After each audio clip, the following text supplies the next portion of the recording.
ज्या वेळेला मला शिंदे साहेबांच्या पक्षात जायचं असेल त्यावेळेला नक्कीच मी पत्रकारांना, भावांना आणि सगळ्या महाराष्ट्राला त्या दिवशी नक्कीच कळेल की मी जाणार आहे. पण ह्या सगळ्या बातम्या तुमच्याच माध्यमाने मला माहिती पडत आहे. माझी मी कोणतीही अधिकृत बातमी दिलेली नाही. काय होईल चर्चा खूप आहे तुम्ही नाही, तसं काहीही नाहीये. कोणत्याही प्रकारे मला तुमच्याच माध्यमाने कळतंय तुम्ही शिंदे गटाच्या वाटेवर आहे किंवा हे ते, पण तसा काहीही विचार माझ्या तरी अजूनही नाही. तुम्हाला कोणी सांगितलं ते मला माहिती नाही. ज्यांनी सांगितलं असेल त्यांचं नाव सांगा, म्हणजे मग आपण बघू. 4 वाजता मी तरी डिक्लेअर केलं नाही. माझ्या तोंडून ऐकलं का उद्या 4 वाजता पक्ष प्रवेश आहे. धक्का देऊ शकतात, मला धक्का वगैरे नाही.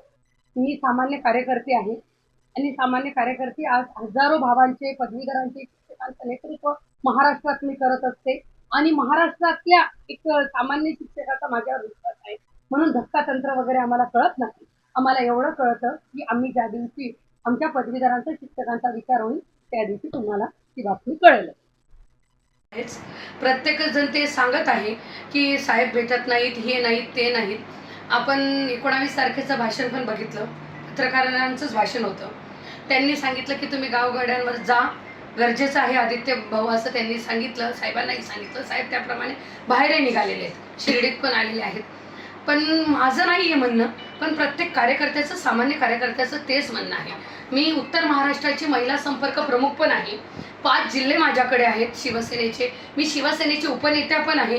मी शिक्षक संघटनेची राज्याची अध्यक्ष पण आहे.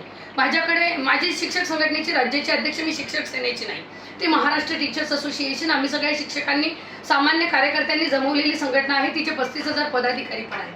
पण त्यांना जर कार्यकर्ता म्हणत असेल तर नक्कीच कुठेतरी काहीतरी पाणी मुरत असावं, म्हणून कार्यकर्त्याचं ते वाक्य असावं.